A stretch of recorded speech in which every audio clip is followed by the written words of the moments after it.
હવામાન વિભાગે વરસાદને લઈને કરી છે આગાહી અને કહ્યું છે કે 3 વરસાદી સિસ્ટમ સક્રિય થતા હવે વરસાદનું જોર વધશે।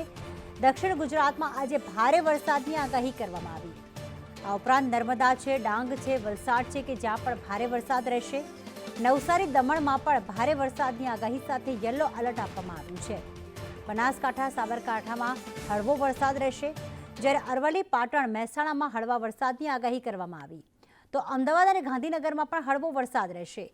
ખેડા, આણંદ, પંચમહાલમાં પણ હળવા વરસાદની આગાહી કરવામાં આવી છે।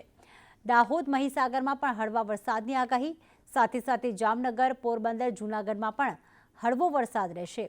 અમરેલીમાં, ભાવનગરમાં અને મોરબીમાં પણ છૂટોછવાયો વરસાદ એટલે કે હળવો વરસાદ રહેવાની સંભાવના વ્યક્ત કરવામાં આવી। દ્વારકા છે, ગીર સોમનાથ છે, ત્યાં પણ સામાન્ય વરસાદની આગાહી।